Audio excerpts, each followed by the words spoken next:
Good morning, everyone. It's good to be back, and it's good to see so many of your faces again. For the people that are in the office, we've definitely got company, and not only the people on site here. Wanted to give a special thank you also for the people that joined online. And boy, are there many of them. Over 600 people subscribed for this year's event, and I couldn't be more proud of the whole organization and the unstoppable marketing machine that made this all happen, that shared our message. So today, we will talk about API design. But let's first start with an introduction, maybe. So we are Solita, but Jens, perhaps you could tell a little bit about yourself. So hello everyone. I just want to say hi again and welcome for coming over. Also, hello to all the online people joining this event. My name is Jens and I'm an integration specialist at Solita. And I have also hands-on experience with creating and maintaining APIs. Thank you so much, Jens. And I'm Simon Allen. I'm Solita's Belgium's API lead, which means I actively help customers with their API journey. But also, one of my responsibilities is building this internal API community in Solita. And I have to tell you, I couldn't be more proud of the people in this team because we're making great things happen for our customers. Of course, we are not alone. Solita is actually the connected data specialist. So behind us, there's this huge organization with skilled professionals that have this experience of delivering these integrations and API projects for over 25 years, with well over 1,000 employees that can help bring value to our customers. We've helped numerous organizations scale their API program, whether they were just getting started or needed just that extra little bit of help to get them to the next level. So with this in mind, let's start setting the scene now. And we'll have a look at the API lifecycle. Some of you might already recognize this, and many companies in some way are already doing this. There's a lot of steps that are involved when you are trying to create an API. There's a discovery process. You need to design the stuff. You need to build and test it, and eventually you'll need to publish it and give it to your consumers. Now, this crash course is all about the design part. And what we want to emphasize is that we really need to be mindful of the quality of the APIs that we are trying to get out to our consumers. We don't want a poorly designed API to go through all of these steps. We find this to be an enormous waste of resources. And these APIs, they are basically everywhere. They power most of the modern web, including even your mobile and physical devices and even cars nowadays. And the creation of an API from a technical point of view has actually become relatively simple. There's tools today that can help you spin up an API within minutes even. Now, in some sense, this poses a little bit of a risk. Sometimes we focus too much on the producing part of the APIs, and we think too little about now who is consuming our APIs and how can we make that experience more clear. And more companies consider these APIs to be a strategic asset to their organization. And even more so, now companies are already starting to catch on the AI trends. So we're already seeing some compelling use cases using generative AI in an API context, which looks very promising. When we look at Postman's State of the API report of 2023, there were 7 key takeaways. But let's zoom in on 4 important ones that are maybe more directly related to today's matter. And it is APIs are a moneymaker for most, which means some companies can actually use these APIs to generate new revenue streams. But not only that, the moneymaker can also be that this company is operating more efficiently, trying to deliver their digital solutions. And we also see that the outlook on API investments has brightened. Our customers, in general, have more budget to start powering these initiatives. So this means it's really working. The efforts that we do to try and build better digital products is paying off, and we like that. And the number of companies that have APIs as their main source of revenue, being API first leader, swells by almost half.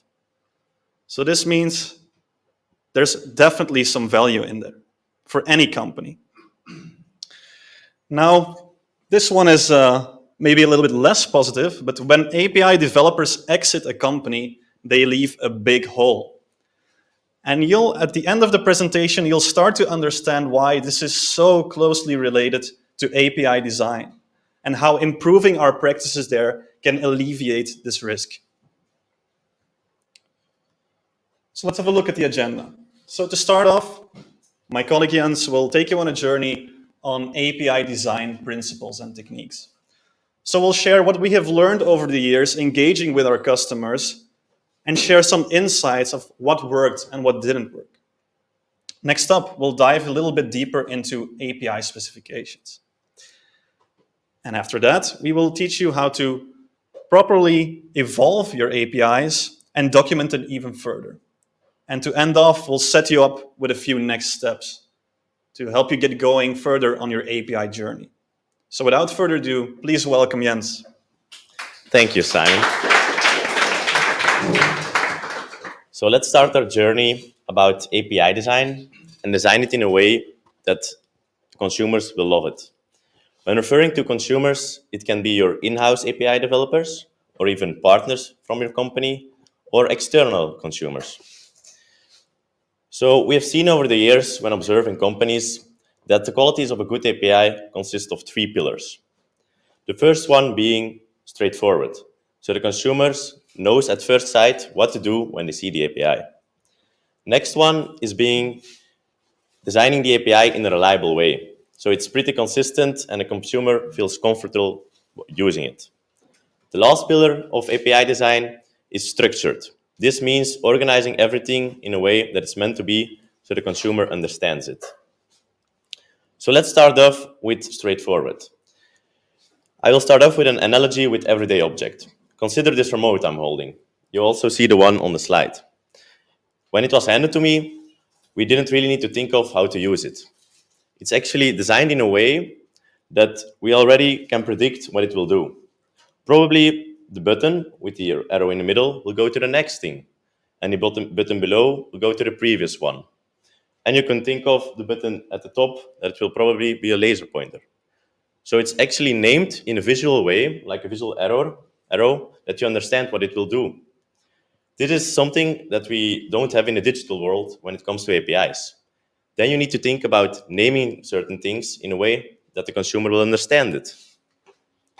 That's why qualities of a good naming convention is important when it comes to designing APIs. It consists of three things that we have seen when successful companies are using APIs. The first one being creating a name that's concise. This means that, for example, using the word team instead of person collection. Quite straightforward. Next one is being consistent. This is very important while you're designing APIs, that once you choose a name, you keep using the same one in different schemes. So refer to consumer throughout your whole design rather than user in one scheme and in another one, developer. This also relates to when you choose define a naming convention for a certain API, that it needs to be distinguishable so that the consumer doesn't need to think about the meaning behind it. For example, avoid names that have ambiguous meanings, like using the word course instead of class, because are you referring to Java class or something else? These are some things to keep in mind of the qualities of a good name. But let's try it with an example to make it more understandable. So we have seen, like in this example, a basic API design, but I want to get your attention to the word encircled with the red lines. These words we have also seen in other APIs of customers, but there is a much better way to show a word with less things and make it more effective. So we will apply these qualities of a good naming convention to have a better, easy to understand word. So let's start off. We have the word refund protection feature active BLN. If you already look at the back of the word, we see abbreviation of BLN probably will mean Boolean, but the consumer needs to think about that, and we will already show a true or false, so the consumer will know it's a Boolean. So we can leave that one out. Then we're still left with refund protection feature active. But you're already showing the property as true or false, so the consumer will know if it's active or not. So this is actually too much info for the consumer and not essential. So we can also leave out active. If we then have the word refund protection feature, you already show the property as a boolean with true or false. So it is a feature incorporated in the API. So it's not necessary to add this also in the property. So the result is refund protection. Clear and concise, something about the protection of your refund. But this naming convention also applies to data types and formats. So when we look at another use case, this is an example on the left of a GET request of someone's personal account info. At first sight, it looks okay. But when we dive deeper into detail, we see that the properties type 2, what does it even mean? I mean, what does it stand for? If you go further to the next property, you will see last updated. That will probably be something about the date. But only a few API developers will know that this is the value that you see on the right is a Unix time format of a certain date. There are much better ways to make your data types and formats more representable so the consumer understands what it means. If we apply also the naming conventions to showing your data types and formats in a better way, we have here a better example on how to show it. We have the GET request of your personal account with a much more human-readable account ID. And also we added some more properties to give extra info about the meaning behind it. So if we had added the property type name, premium, so now you can already correlate that the type 2 is associated with the premium account. And we have also changed the type of the data to 3 days ago, so people understand when it was the last time the account was updated. But there are many ways to show this, and that's based on every situation. But what if a company exposes valuable and sensitive material? It's an important thing to keep in mind when you expose data that can be used by people with bad intentions. So here we have a use case, and I've seen it before, that companies just tend to expose an API and don't think about what they're actually giving out of essential info to the consumer. Over here we have an order with a bank account number of a username named John Doe and also some other properties. But we need to look at the order object and see what is relevant for the consumer and how can we show it in a respectful and also in a secure way. So let's apply some principles to show sensitive material in a better way.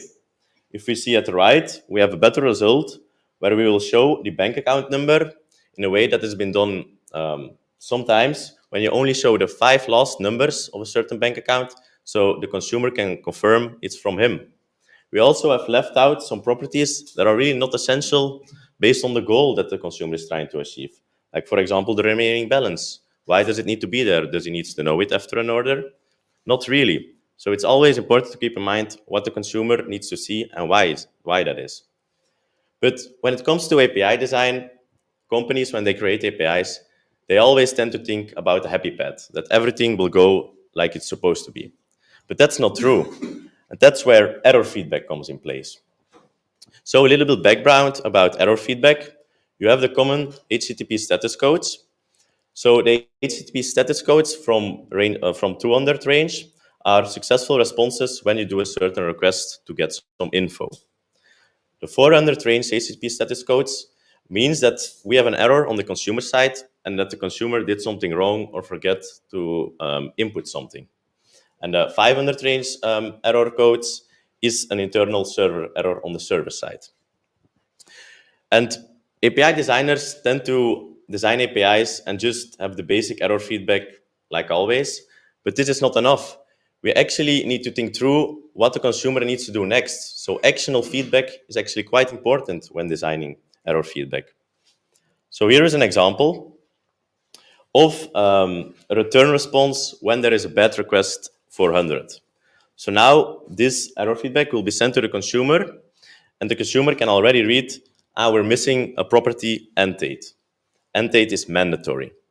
So that means that the consumer already know the next step he needs to do. He needs to fill in the input parameter, and then he will probably get a successful response. But just like returning successful responses with sensitive materials, you also need to watch out when returning errors that are containing also sensitive info. So then we're talking about secure error handling. So as API developers have seen, when you try to do a request to certain things and you have a connection timeout or another error, like in this example, someone with knowledge and has the intention to take advantage of your company to trying to get some sensitive info, they already can know that you're using an Azure database and a programming language of Python. So this already shows that this is not the proper way how to give your error feedback. So API designers don't really need to think only about the happy path, but also consider all the error scenarios and provide a good error feedback for the consumer. This is the part about the pillar of straightforwardness. But now let's go to the next big pillar about API design, and that's reliability. But what are reliable APIs? Let's start off with, again, an analogy with everyday objects. As we see here, we have an example of a TV remote, as everyone sees.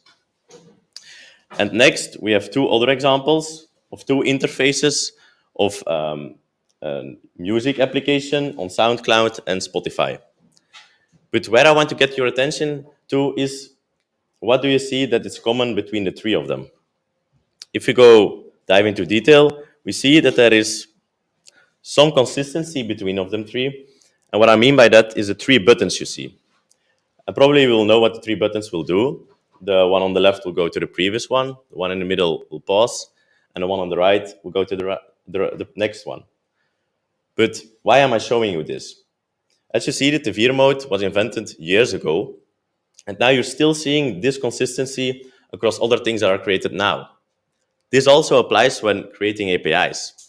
That consistency is something important to think about. That's why the most successful companies out there are using a kind of consistency for steps, for levels, to apply to their APIs so that they are effective and they have a positive result. So when we go to companies, we see that the first level you start off with consistency is on API level. This means that within your API, you create consistent data, consistent goals, and behavior. So it's all in line with the company. Then when we go to the next level and you want to scale up to multiple APIs, you need to be consistent across your whole organization.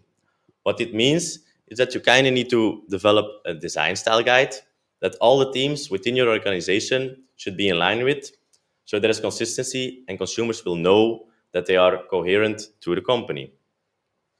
Then when you're scaling even more and you're scaling within a certain domain, like for example, in the world, you have the banking semantics, you also need to look at the banking domain and see that your design style guides are also in line with that domain. Then when we even take it more further and see it on a global level, we have the last level of consistency, and that's staying up to date with all the trends and all the evolutions within the API industry, so that you don't become extinct and consumers will keep using your API. Another important thing that we see is we need to think about what consumers want in the end, what their goals are, and how we can be flexible when we are designing our APIs. That's where adaptiveness and accessibility is an important factor from. So we actually give the consumer the power to give them options that they can get their preferences to get their data in a certain way. For example, allowing multiple formats in which way you want to receive your data. And to make it even more accessible to everyone, to all the consumers out there, we can give an option to change the language or give the language based on their location. So it's much more accessible to consumers who only can speak their own language. And then another thing about APIs is that you always want your responses fast and also performant in a good way. That's where filtering, sorting, or pagination comes in hand, and they're also important features to add when designing APIs. And to make it also fast and performant, it needs to be important to think about how much data you add when you return a response, because the more data you have, the more it's difficult for the consumer to digest it and understand it. That's where we are with the third pillar about structured APIs. And when we're talking about structuring APIs, it's about organizing different things when you're creating your APIs. And this is a case that we also have seen with clients, that when APIs are created, they are always needed to create above a solution that they already had.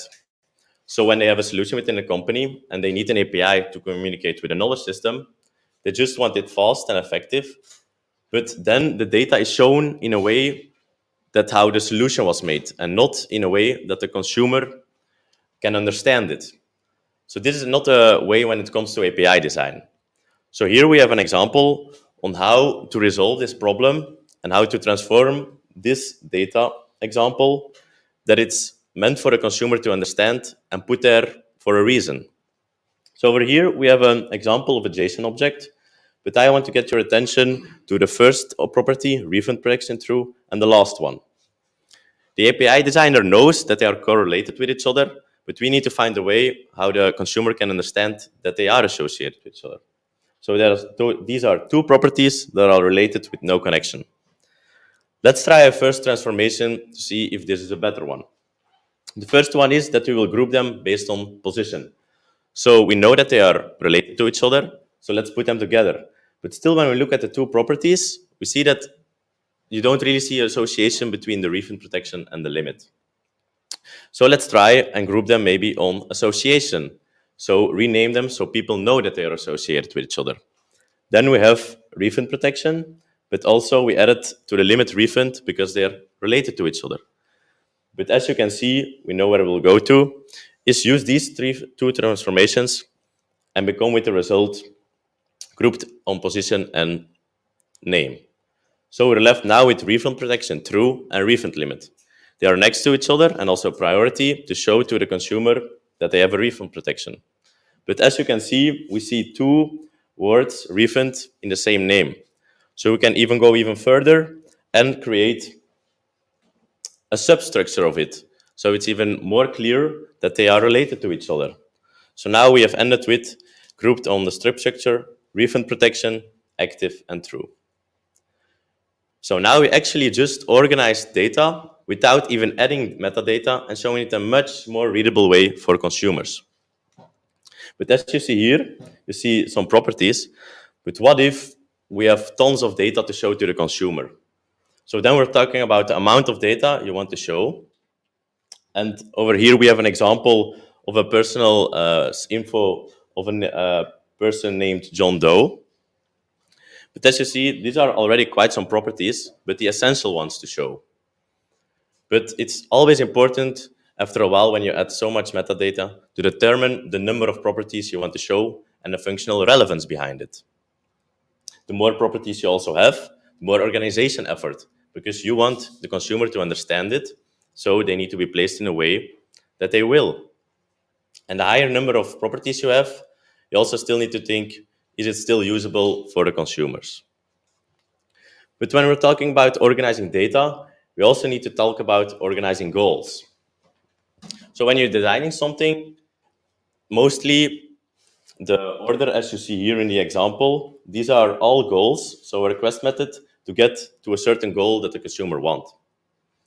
But these are, as you see, designed just in the way how the company wanted more goals to get the data for a certain consumer. So that means, for example, when a consumer wants to get to a certain goal and get personal info about itself, he needs to go through all the list, and you see the last GET request before the PUT one to get his personal account info. This means that the consumer already needed some time to go through the list and find this goal that he needed to achieve, he or she. But how can we organize also our goals so the consumer already can go straight forward to the result that he wants? That's where organizing your goals also becomes a big important factor. So here we see that we collected our goals that are associated with each other and put them together below a tag within a section. Then we also see that all the goals that are related to account are also put together. So now when a consumer needs to go to his goal to get his personal account info, it already knows I need to go to the account section. This already saves some time for the consumer and all the hassle he needs to go through. But when we look at this result that you have goals of flight and account, what if you want to target a certain group of consumers? That your company only needed consumers that needs account info. Then it's very important to think about how can we make this API accessible and discoverable so that the consumer knows where to look for. Because this API is more related to flights. You see it has more goals. But what if he needs only the goals of the account? When you search for it, he probably won't find it. So that's where it comes in, thinking about maybe dividing the API in two entirely different individual APIs.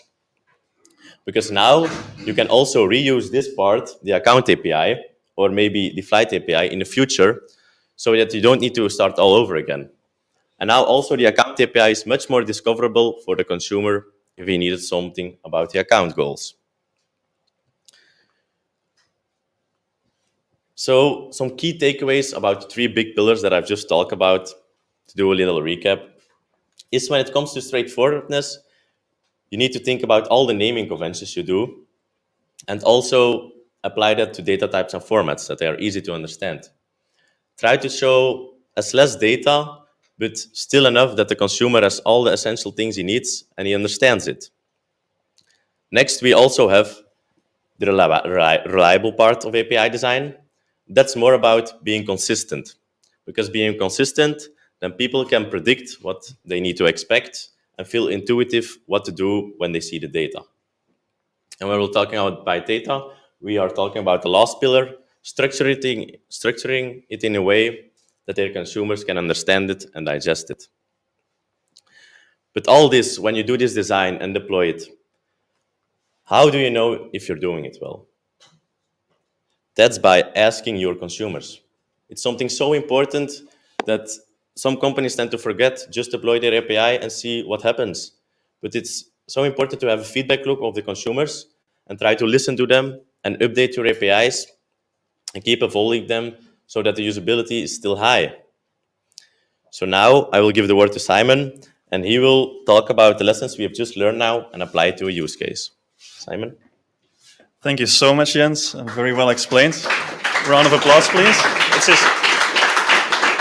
It's his first time in front of this big of a crowd, and I mean, incredible, absolutely incredible. And indeed, this sort of thought that you need to ask your consumers now, what does that look like? So typically, and these are the sort of assignments where we learn the most from in terms of API design, is that, and we learned that companies today, they actually have a lot of APIs already. And this is very cool, of course, but it's important to reassess whether those APIs are now serving you as an organization. And when we start to question that, so when we start to engage with this customer and we start to ask some developers of recent feedback. Any developers in the room today? Yeah. Can you remember a little bit of code that frustrated you? Not written by you, of course. And with a high probability, you can already explain to me what bothered you about it. And this is very valuable. This knowledge is inside of your company already. So what we do is we try to consider this consumer feedback. And it's not about starting wars and, you didn't do this and you didn't do that. It's about opening eyes, We are trying to create APIs that can help your developers reach their goals faster. So typically what we end up doing is, so we reassess now, what are your goals as an organization? Do you want to be the driver of a public ecosystem with your APIs? Or do you just want to be small scale and make APIs for your internal consumers? And this all matters because this will dictate the things you will need to focus on. And what we see as a result by that, so we listen to the feedback and we tend to start small again. So we don't boil the ocean. We don't go ahead and change all of the APIs to a better design. You need to know what works for your company. And this is important to realize because these techniques, although they are a common denominator in these assignments, every company has different goals, and different things work for different companies. So as a conclusion, what we see on average is that by this increased positive feedback, it's not only the people being more happy, but you see that the reduced time to market is there. And when you start working together as an organization towards the same goals, you'd be surprised how fast and with how much quality you can build this stuff. Now, while on the topic of communicating with your consumers, there is multiple ways in which we can do this. We can either do it verbally, we can do it on a nice web page, and we love that, of course. But what we have found that works the best is having a good API specification. For those of you in this room that don't know what an API specification is, it is a standardized format of defining the API's goals and data. So the things that Jens talked about, naming conventions, the whole structuring of your data, structuring of your APIs, these principles can all be applied on an API specification. And a big advantage of this is that this is language agnostic. So whether your company is running things in Java, Python, it really doesn't matter. This specification acts as a blueprint that can be shared between any modern programming stack out there. It is readable by both humans and machines, and both of these are equally important. They're readable by humans, which means the learning curve is actually not that steep. I've trained multiple people at multiple organizations getting to know these specifications, and you'd be surprised how fast they can whip up a fully compliant API specification, and this is very, very good. And the goal of this API specification is to promote the interoperability between provider and consumer. So you want to, of course, offer your consumers something that makes their life easier. Among of the things that you can do as a consumer with an API specification is generate client code within seconds. So if I'm writing something in Java, it takes literally minutes for me to import a consumer's API specification and get started on the requests. An example of this is the Open API specification, which will be more of the focus today. There have been more specifications in the past, of course, the WSDL for SOAP services and so on. But here you see a visual representation. And we won't really focus on the details, but you might already see at a glance that this is very much in a readable format. It's just a JSON or YAML structure. And there's actually a very good and structured way of defining the API's properties and goals. Now, there comes a big risk with not having a specification. So for all of the advantages that I've mentioned here, you are putting yourself as an API consumer at risk for not having this. So if your goal is to have this interoperability to help your consumers get started fast, the lack of having a specification will hurt you. And it will become harder to manage change. I could give you an example. So if you are documenting your API just on a web page, you don't have a specification, how will you now communicate to your consumer that something changed? Oh, well, go ahead and watch the web page again, and you'll see maybe in a change log whatever we changed. Okay, that's fine. There's no real criticism for that. But there's easier ways. It's by having this specification as your source of truth and being able to share that with your consumers. And our more mature partners that we engage with, they do this by exposing these specifications, for example, on an API portal. And this is where it gets really interesting, because consumers can start to self-serve. They can serve themselves. Basically, the whole API strategy starts to run itself. Now, another risk is, of course, that this whole ordeal of not having these benefits is very time-consuming.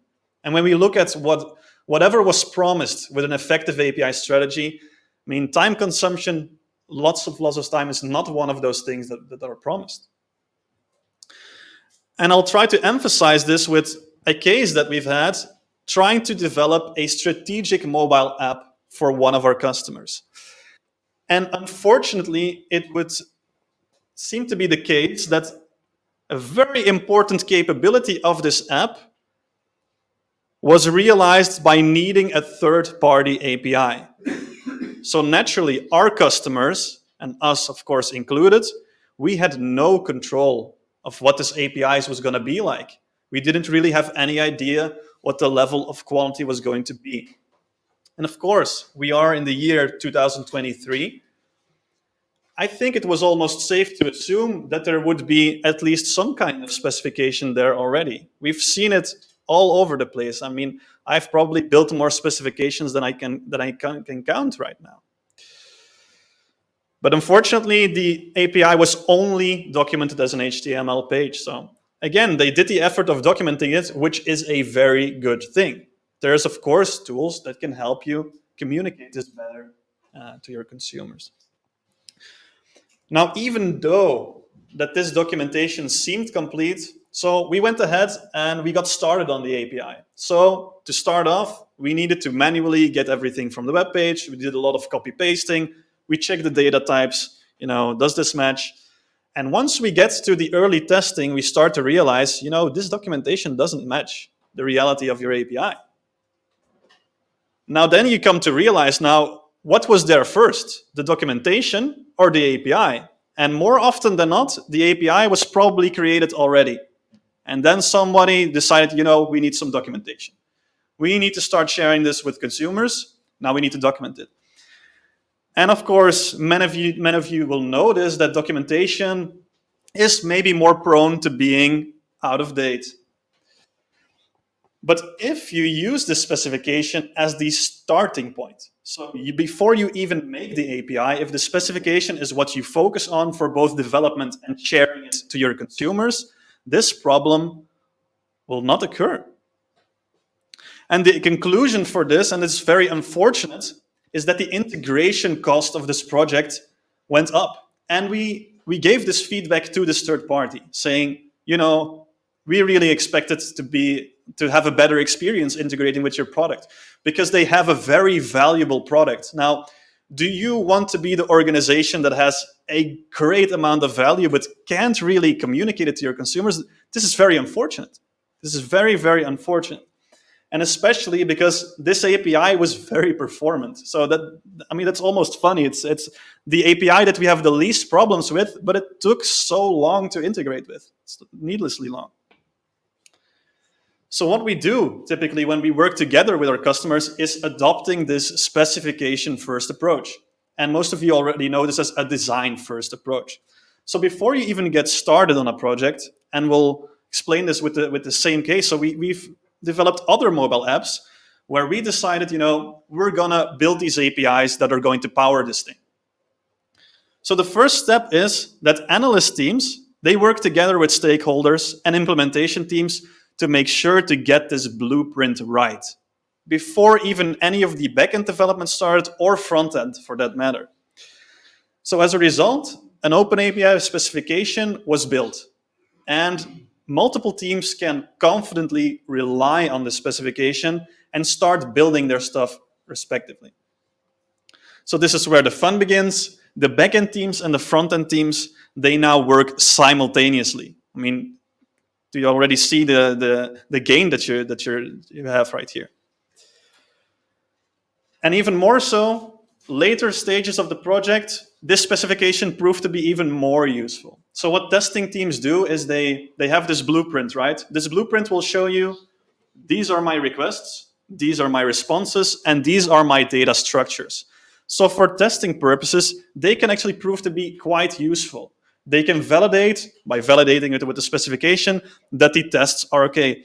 And there are multiple testing tools that already support this out of the box. You just feed the specification, you go ahead and pour some volume over your API, and it will tell you there was a mismatch here, there was a mismatch here, and there was a mismatch here.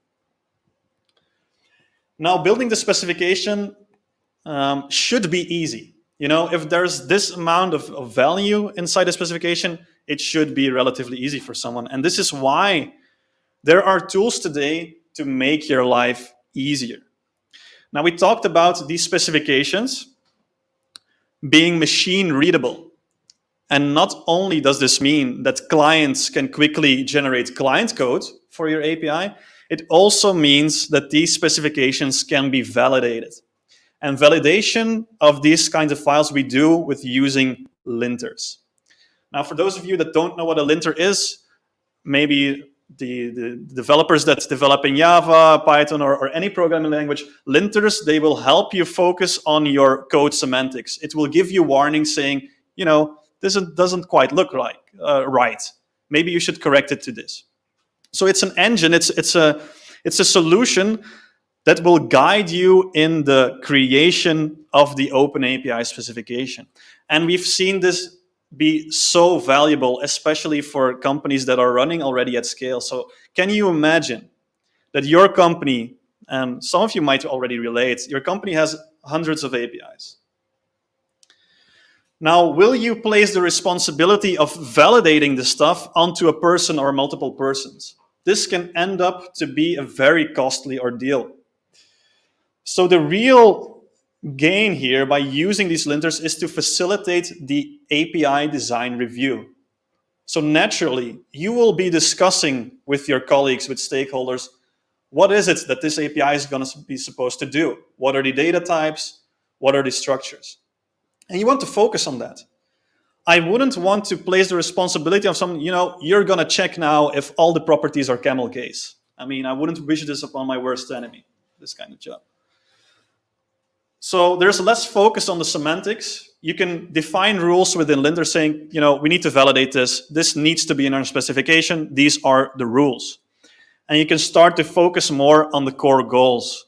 So this is where really all of your effort as a human can go into making effective design decisions. And the linter will guide you through it. And we even see this in our very mature partners, that these linters become part of their automated CI/CD pipelines, which means that now this linter becomes a very resolute quality gate inside of your automated processes, meaning nothing that doesn't pass the linter can go through. And there's even more value in these linters, and may I remind you, these are open source. You can find them anywhere. Won't name any brands right now. But there are even rule sets. If you attended last year's crash course, we discussed the OWASP API top 10. So these are the top 10 most prevalent API vulnerabilities. There's a rule set that can validate your specifications at scale. And as you see on the picture, I just let this linter go crazy on one of my specifications, and it told me within milliseconds that there's a lot wrong with it. Now, ask this from a person, and this person can probably do it, but there's so much value in using these tools. They don't cost anything, and they can only bring value. So while on the subject of security in a context of API design, of course, always keep in mind who is using your APIs, right? This is not something that a security team must do. It's you as an API designer. You need to be conscious of, we're going to start exposing this thing. So who is it that is using it? And are there going to be levels of privilege? And a good principle to start applying is applying the principle of least privilege, that by default, no one should really have access, and that you explicitly start granting your users access to your APIs. And then, of course, Jens so eloquently described it already, error handling is a very big part of it as well. So you as an API designer should emphasize this error completeness, not showing stack traces. Even though that's a technical thing, you can already do so much on the design part. Of course, personal information. The justification of the personal information must be there at all times. Because when you see data breaches, it's not just some hacker gaining access to your database. More often than not, it's just that silly little endpoint that just exposed a little bit too much.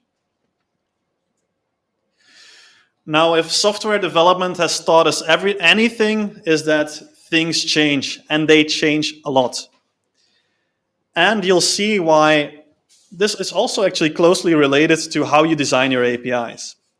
And there's a few important considerations you need to ask yourself when trying to figure out a versioning strategy. Because now this is where it really differs from classical software development.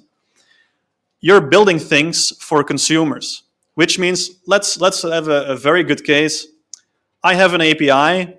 and I shipped it, and I already have 200 consumers. Those 200 consumers are all over the world, right? Now, if I cut a little bit of corners here, and I have a not quite optimal design, and I get a lot of bad feedback, those are 200 applications that are already connected with my API.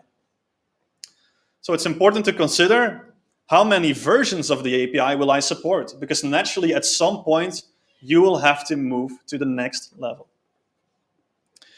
And a big part of that is also how frequent will you introduce breaking changes, and how much time will you give your consumers to migrate. So it becomes really interesting because you as an API provider, you cannot decide this on your own.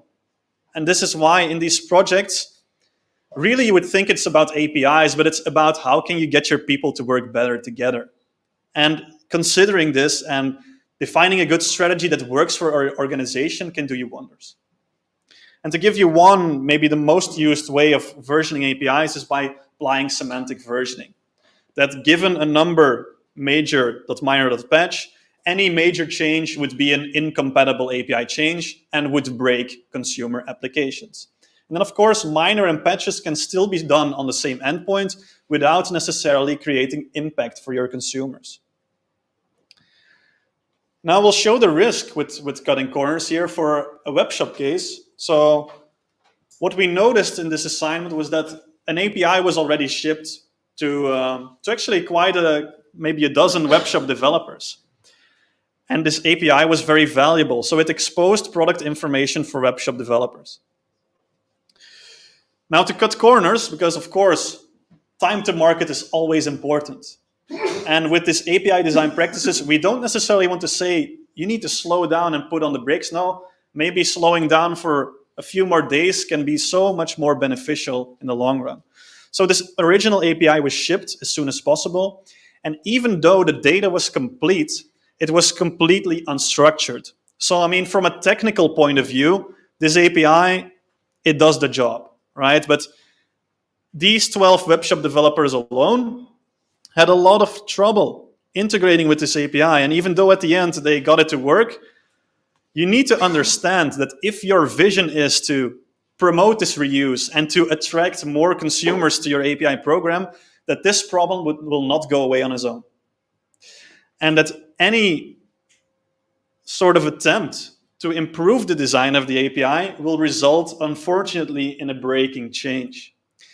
And this is, of course, when we get to start over and when we help customers trying to build now new APIs, we, of course, try to make sense of that with them. Now, what is your versioning strategy? How much time do consumers typically have to start migrating? And when we get a hold of that, then they start to realize, if we would have spent 2 more weeks on this API, we wouldn't be in this place in the first place. Now, next up is documenting APIs. So we discussed a very strong foundation of being able to communicate API design decisions with an API specification. Now, there's also documenting beyond it. And I think was a very good example, Jens. This straightforward piece of equipment, right? It's a tool that will help me present, right? I didn't even use it today. That's how useful it is. But would you believe it? Something as straightforward as this came with a manual. And sometimes, why would you even provide a manual with this? But it could be that if I hold this button for too long, it might self-destruct. And that when I was practicing in the shower, I should probably not bring this remote with me. So how do you now really make consumers happy? Because you need to understand that your developers, your consumers, whether those are inside of your company or are somewhere around the world, they become your customers. And when people talk about API products, this is exactly what we mean. So when we offer something, so when we offer this remote to someone, it's no, go ahead and have fun. And you're probably going to use it, right? No. We offer them the box, we offer them the manual, and we are able to let this consumer solve their problems without having to contact us necessarily. So how do you make these consumers happy in an API context? You start by building a specification that is compliant. And you enable this consumer to make use of all the tools that are there today to help them on their journey. And we as API providers, we're actually very smart and we already know what our consumers are trying to do with our API. And this is also a very important part of API design is, we start to imagine ourselves in the place of our consumer. So it wouldn't be so bad to provide quick starts. This is a common problem that our consumers are trying to solve. Why don't we document this a little bit? And those quick starts can go a long way, and the adoption rates can go up dramatically. And even code snippets for frequent use cases. So there's tools out there that can generate code snippets based on a specification.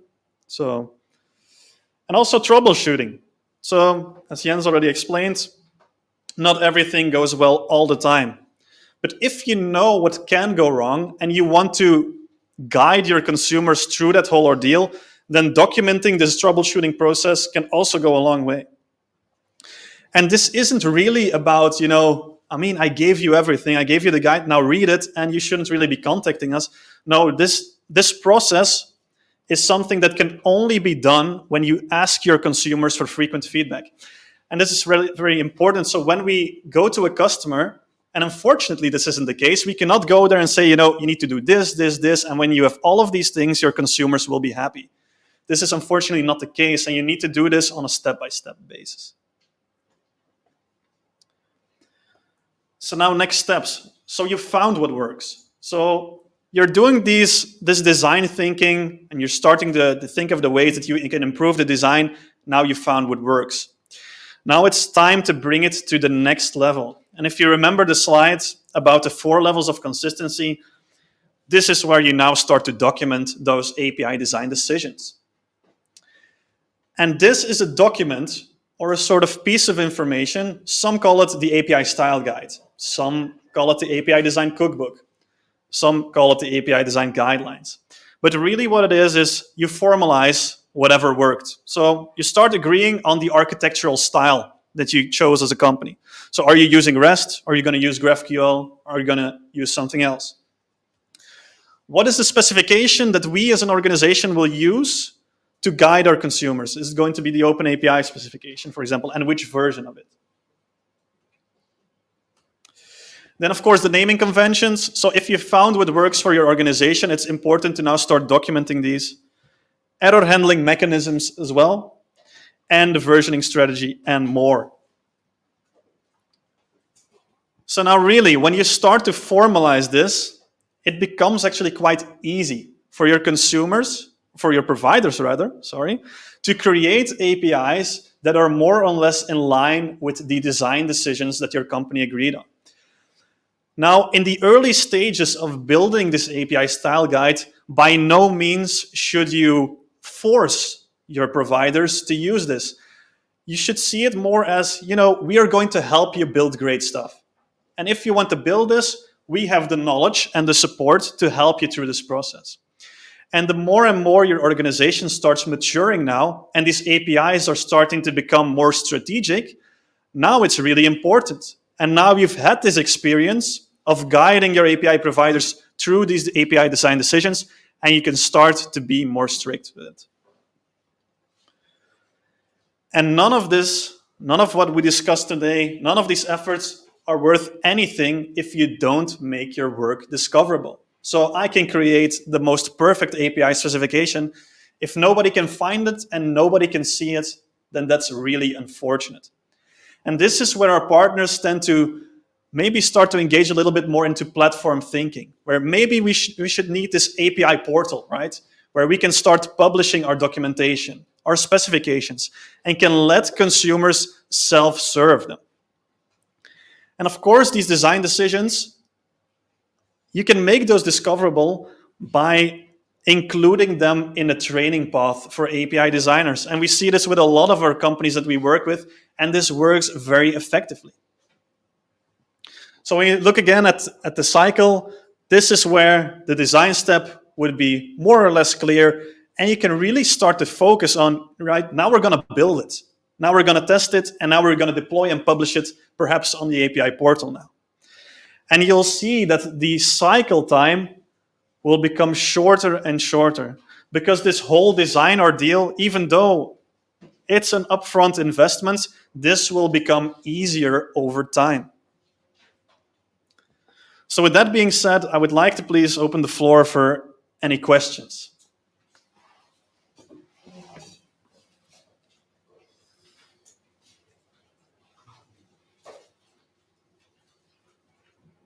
Anyone? Soliman?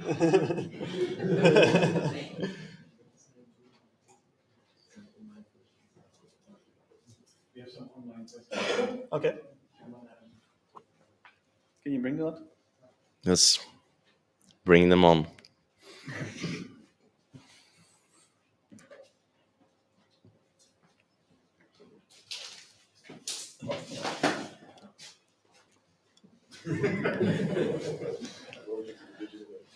So, a question from someone in the online chat from Imon. Can you explain the concept of WebSockets and their role in real-time APIs?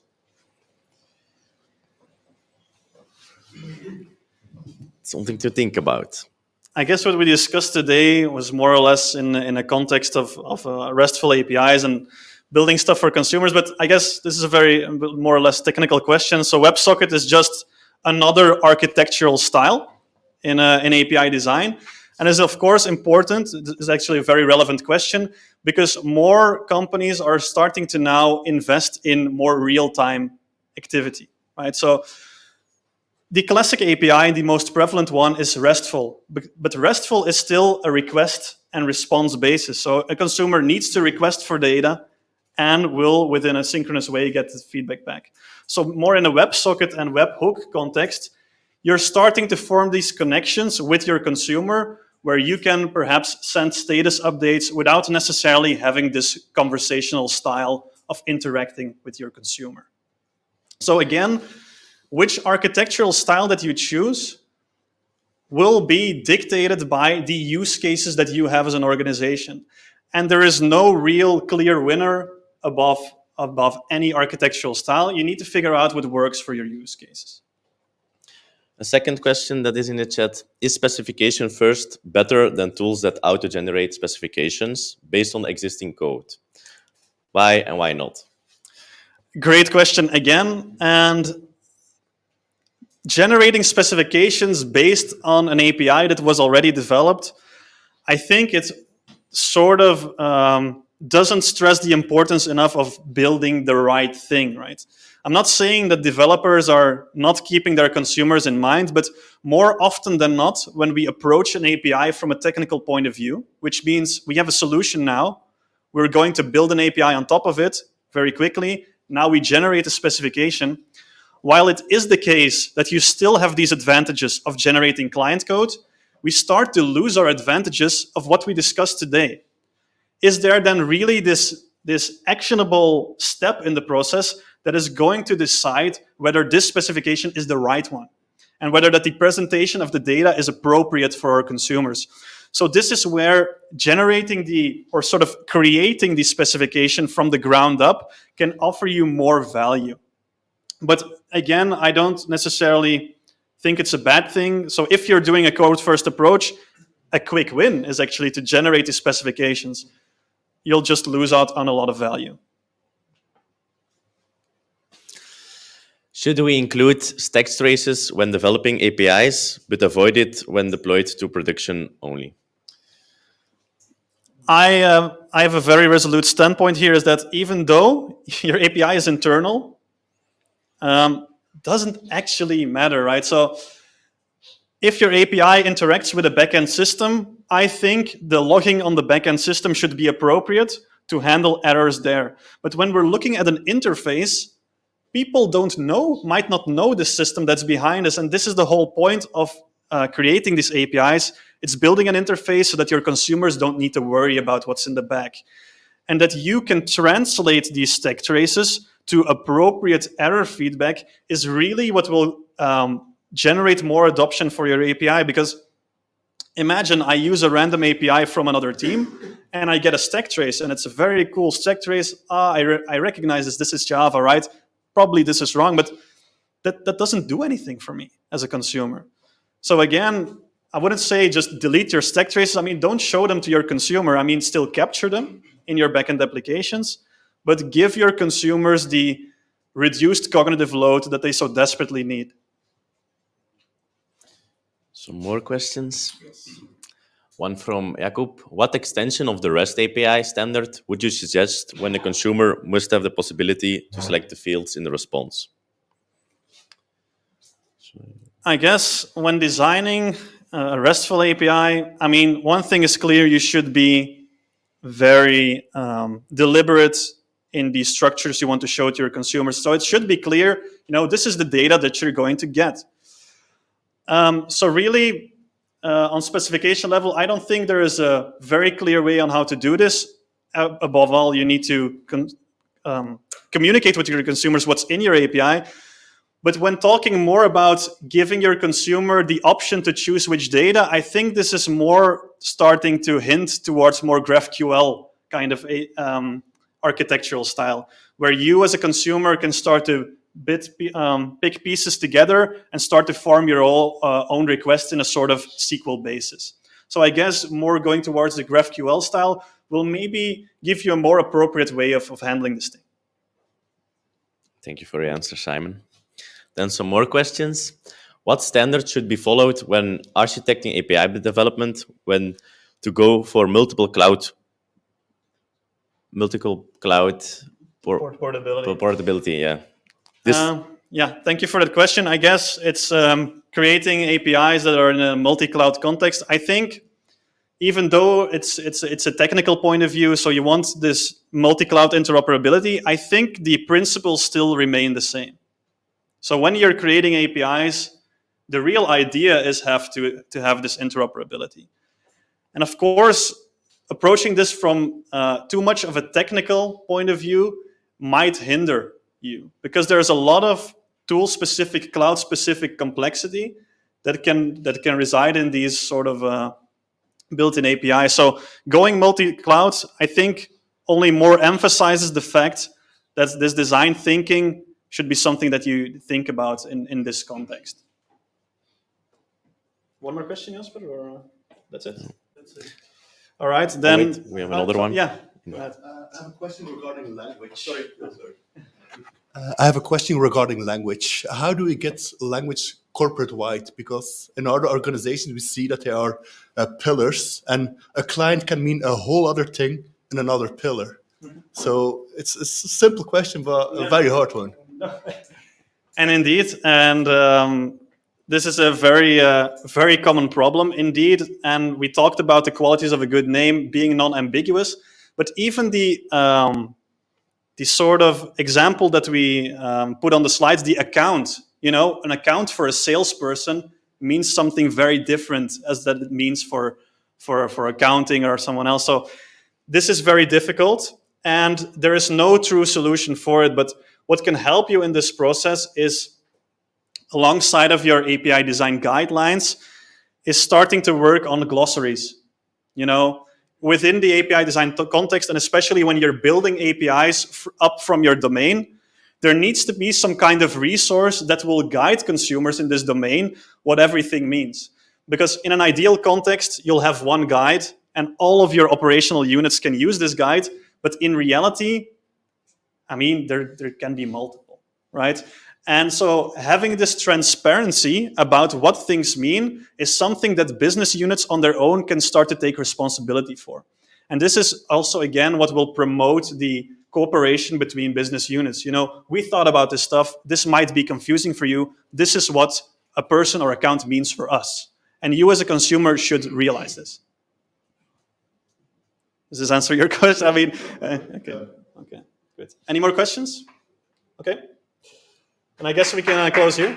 Thank you so much.